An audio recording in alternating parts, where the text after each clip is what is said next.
Hi guys, welcome back to my channel. If you're new here, I'm Kelsey. I'm the creator of Bite Size Ancient History. I studied classics and then Egyptology, and now today I'm here to talk all things ancient world and to come along and fact check some of our modern TV shows and films.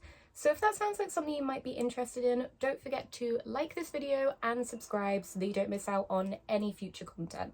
Today, we're finally going to be talking about episode 6 of Netflix's Kaos. If you haven't watched along with me for any of these, don't forget to go check those out. Or if you're just here for the vibes, that's fine. I do a plot summary of each episode at the beginning so that you understand what I'm saying. I'm also really sorry if I start to look sweaty at any point while filming this. It's too loud outside, so I've just had to close the window, and looking at the thermostat, it is about 27 degrees, so it may get a little bit warm, and I'm going to keep drinking so that I don't die while filming this. But apologies, I may look gross. Gonna quickly say now as well, this is not a criticism of the show. I really enjoyed the show. This was just an opportunity to learn about the actual Greek mythology behind the different episodes. So don't come for me. So without further ado, let's get into it. So I think it's fair to say this episode was quite plot heavy with a lot of twists and turns and maybe not as many detailed Greek mythology references as we've been used to in prior episodes. So apologies on that part. I'm going to do my best to scrape the barrel for any for you guys. The episode starts with the wife of the man who had gone to retrieve their child along with Orpheus, because as we know in the previous episode, Orpheus has just murdered that man so that he can carry on in the journey while he does not. So the wife is crying, which makes sense. Orpheus, however, doing well. He's crossed the river Styx. He's through to the next bit with Charon. The next bit Charon describes as the wilderness and says that he must do this by himself. While this is happening, Eurydice is having a nightmare, remembering what has happened at the previous episode, that they went down to this basement area and saw all the people that had supposedly passed through the frame that were disintegrating. They are now dying again, I guess. And she's having nightmares about this. So she goes up to Kaos's bedroom door. As I'm saying this, I also think I haven't done a video since I got this new tattoo. What do you think? It's cute, isn't it? I was so happy when I got it. Anyway, she goes to Kaos's bedroom door and they start having more of a heart-to-heart. And Kaos tells the story of basically how they were in the Amazon tribe, and that in this tribe all of the boys must be sent away when they are the age of becoming a man. If they do return, they're going to be killed on sight. One of the people that this happens to is his best friend Laos, which was one of the few people that knew that Kaos was slightly different to other people in the Amazon tribe, in that although they were born a girl, spiritually more aligned as a man. And he reveals that this is interestingly exactly the mum's prophecy, and that she thought that she'd escaped this prophecy because obviously Kaos was born physically a woman. So she was like, oh, well, I'm not getting born a son that's gonna like do all of this stuff. However, obviously that changes. In this heart-to-heart moment, Eurydice and Kaos get closer and closer, and they get together. Then while this is happening, Hades and Persephone are getting ready to go have a meeting with Zeus because the underworld is collapsing. The frame is starting to glitch. And they believe this is because it was never meant to support that many people going through the frame. So they're panicking because they know they need to talk to Zeus, but they don't think Zeus is going to listen to them. Zeus is then sat drinking the meander water with Prometheus and discussing what they should do about this fate. One of the ideas that Zeus swings by Prometheus is that he's just going to murder the Fates in order to escape his prophecy, which is basically that the family will fall, chaos will reign. I think it's exactly the line. Oh, what is it? The line appears, order wanes, the family will fall, and chaos will reign. He's obviously scared of this prophecy, thinking this is the prophecy he's been given, and that he is going to die, and the family, the Olympians, will be destroyed. So he's trying to avoid this, and he talks about killing the Fates, and Prometheus is like, I don't really think that's going to work. And then he talks about the fact that not everybody is locked into their fate. He uses the example that Minos had the prophecy that he was going to be killed by his own son, and that hasn't happened yet, his son being the Minotaur. And Zeus is a bit like, well, it's not that he's changed that fate, he's just delayed it. And then he's like, you know what, if we could get this mortal to change his fate, I will feel like I can do it as a god. The family gathering starts among the Olympians. We see Hera and Poseidon again talking. Poseidon just wants to run away with Hera. Their affair continues. Poseidon, no, not Poseidon. Hades and Persephone, H's and P's. Hades and Persephone arrive, and Hera makes a snide comment about the fact they're obviously dressed in black. And Hades starts making his speech to Zeus to be like, this is not working. We need to change what we're doing because the frame is going to break, everything is going to collapse.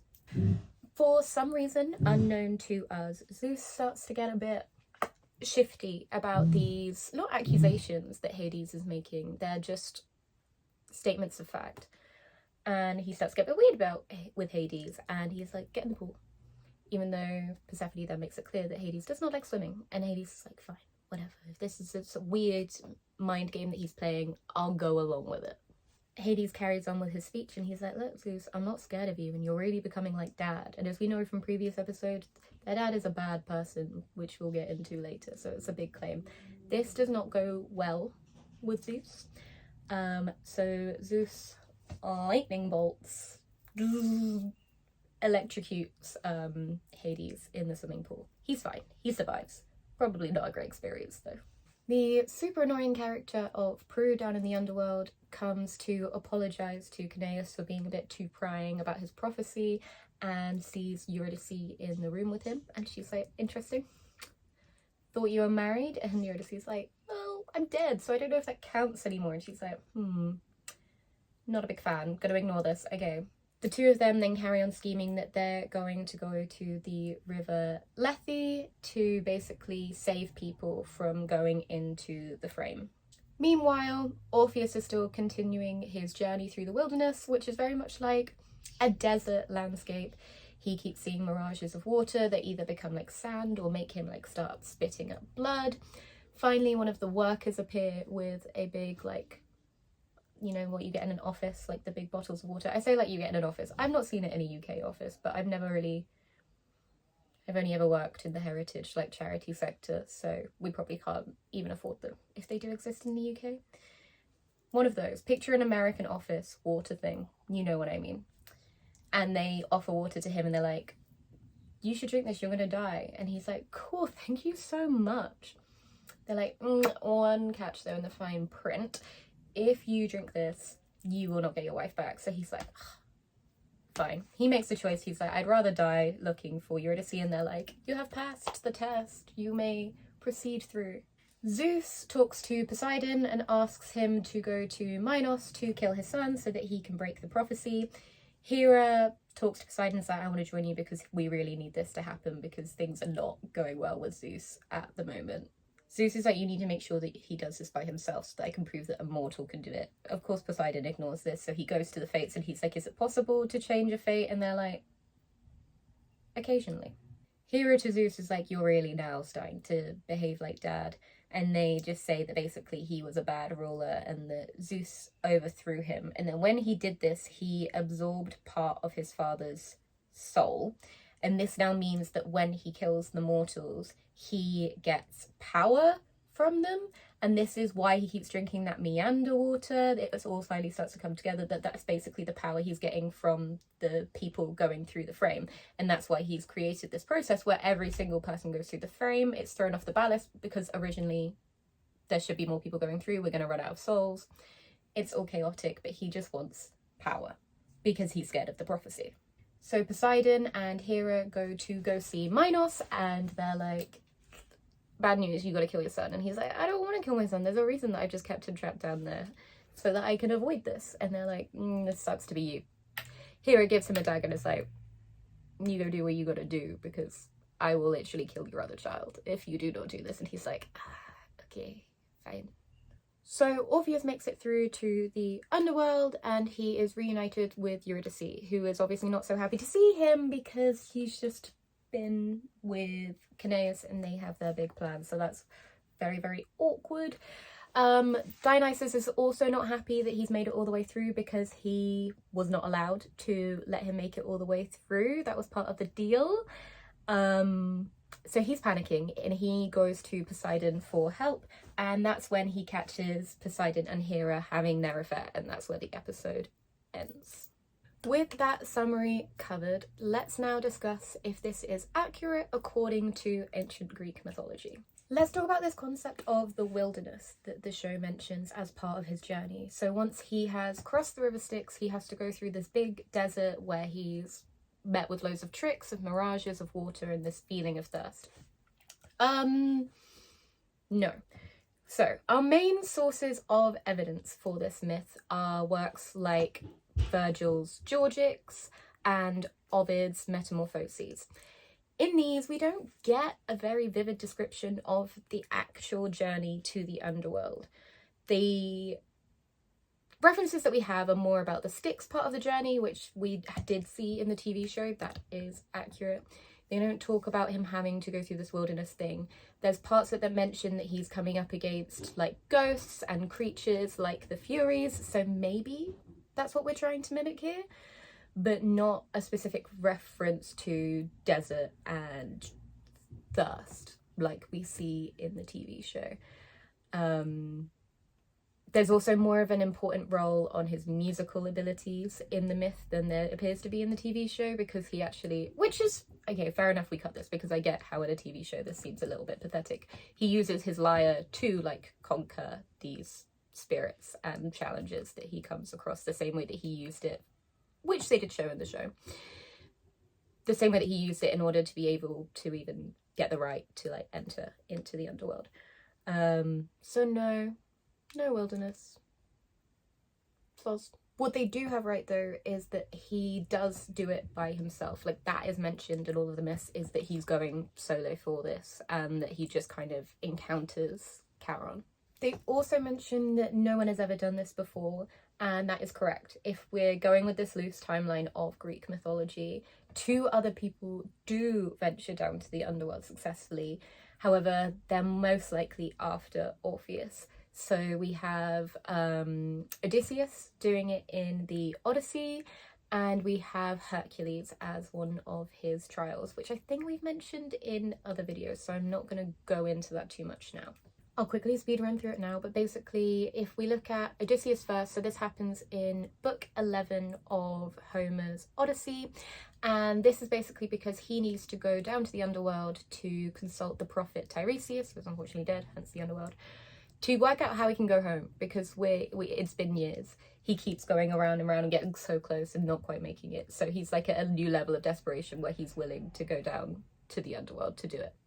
And then when we look at Hercules or Heracles, this is his 12th labour, 12 out of 12, which has been given by the king Eurystheus to basically atone for the fact that in a fit of madness that Hera caused in Hercules because she was against him, because illegitimate child, whole thing.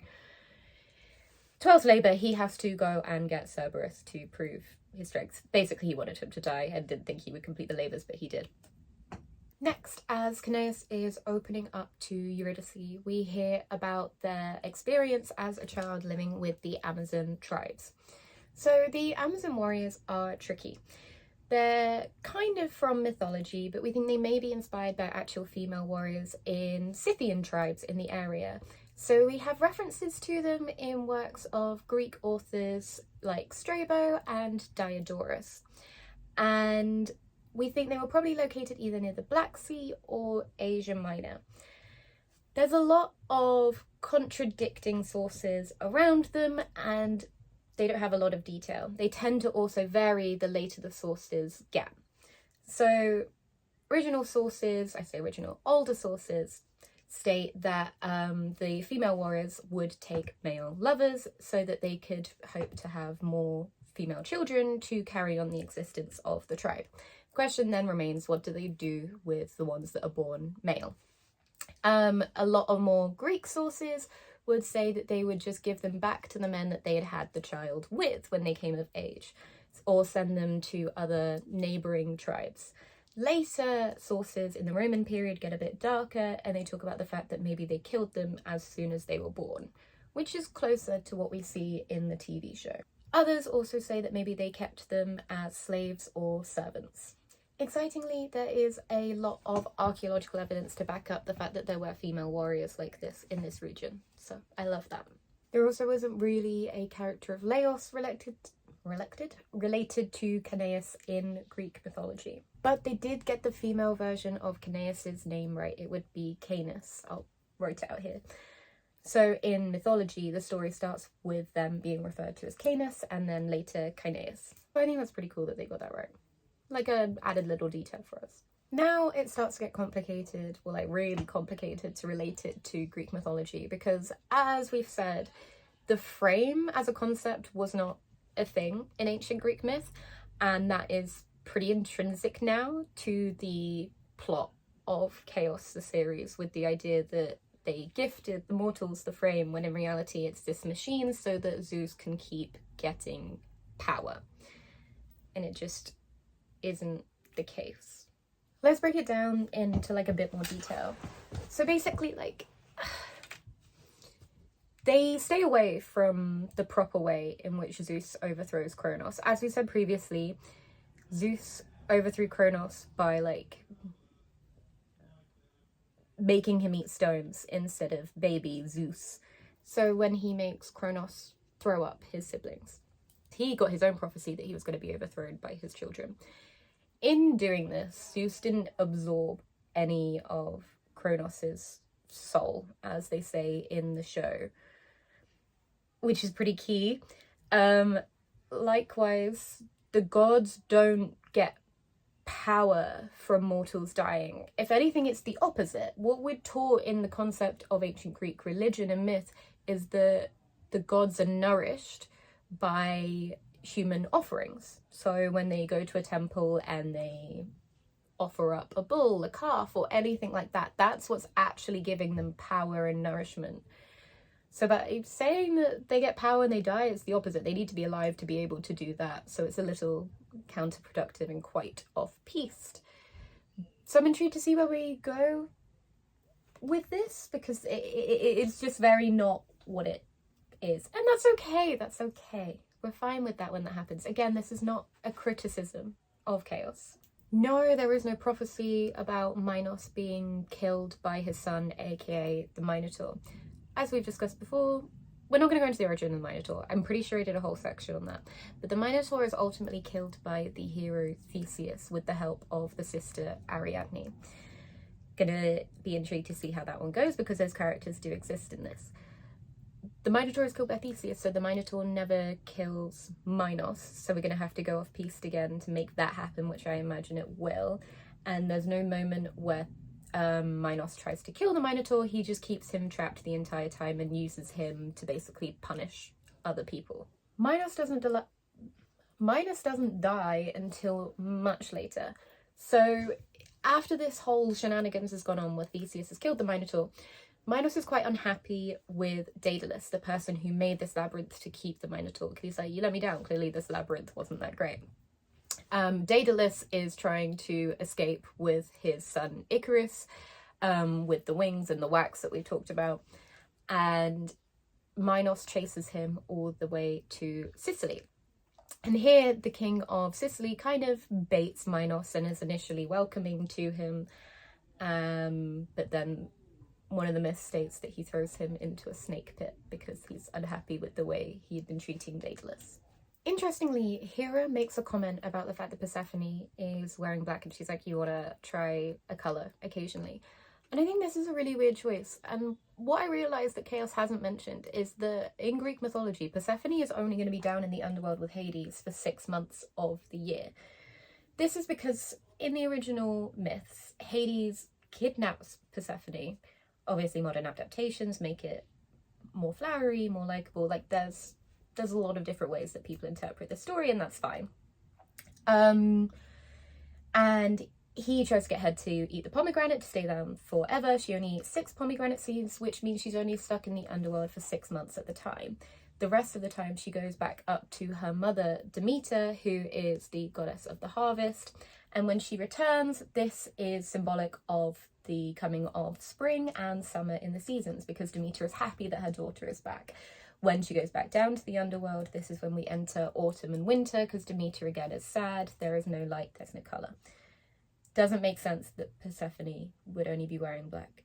I just need, like, that for some reason really got to me. I was like, that's such a weird, unneeded comment that just isn't right. And it's like the only thing that's really got to me so far. I don't know why, because the rest of them change it if it's serving a point in the plot. This wasn't, so why do it? Like, it's fine. It's fine. Considering we're on episode 6, and that's the only time I'm pretty sure that I've gone on a rant like that, it's not bad going. During their little Olympian family discussion, he withholds the meander water from the other gods, and we kind of know why that is later in the episode that we've talked about. It's because it's giving him his power, so he's trying to hold on to that. Instead, they just have juice. And they do just show it as being orange juice, but I want to believe that they're trying to reference nectar of the gods, which is a real thing in Greek mythology. It's described to be this like honey-like drink, and in some it's referenced as being the thing that gives them their immortality. So we do see this crossover a bit with the meander water and where they kind of got inspiration. But I want to believe that it's like a little bit of a reference to that because it's similar. I might be scraping the barrel, but I want to believe. During his plea, Hades says that basically Zeus usually refuses to listen or take advice from anybody, and that he often makes it everybody else's fault. So I wanted to find, and yeah, this is just true for his personality. He's the king of the gods. He's always going to be a douche. But I just wanted to find like some specific examples of this for your information. So a key example of him ignoring advice, which he probably shouldn't have, unsurprisingly comes from his wife Hera. In book 1 of Homer's Iliad. So this is set during the Trojan War, and for a multitude of reasons Zeus is in support of the Trojans. One of them being the fact that Thetis, the mother of Achilles, comes to Zeus and is like, can you please protect them? And even though he knows that the Greeks are fated to win this, he does this favour and continues to play these politics, which ultimately delays the end of the battle and allows many, many more people to die. So he should have probably listened to Hera with this one. Another great example of when he basically blames other people for things would be with Prometheus himself. So when Prometheus steals the fire to give to the humans in order for them to progress, Zeus is unhappy because he's gone against his words, and then blames Prometheus for all of like mortal suffering. So when it comes to stuff like Pandora's box, where she opens the box and all of the misery and suffering in the world comes out, that's Prometheus's fault because he did the fire, not the fact that Zeus set this up and is creating these things. He's like, it makes no sense. So the show is very on brand for his character. He's a douchebag. Next, so after Zeus has made Kronos throw up all of his siblings, the Titanomachy, I can never say it very well, ensues. And this is all the Titans, the old gods versus the new Olympians. And during this is when Zeus gets his lightning powers. The Cyclopses on their side craft this lightning for him, and then this naturally fits his image as when the 3 brothers, so Poseidon, Zeus and Hades, draw lots. Importantly, they say that Zeus gave the underworld to Hades. This isn't true, they drew lots. Zeus ends up with the sky, so lightning, sky, all makes sense. He doesn't ever use it against Hades like we see in the show. Unlike in the show, you weren't given a prophecy at birth. You may receive this throughout your life if you're a significant figure, but like generally you're not given it at birth. What you do have is the 3 fates, which we see would actually have a thread, and they'd be in charge of spinning it to the right length and cutting it to symbolize your death. So instead of being stored on like little scrolls like you see the prophecies, it would be a thread. So I think that just about covers this episode. Sorry it's taking a little bit of time, but don't forget to like this video and subscribe so that you don't miss out on the last few episodes we have left of the season and some more exciting stuff coming. No spoilers, but we're going to be seeing some stuff on Hades Town, some Electra content, and many more. So have a lovely week. Don't forget. Bye!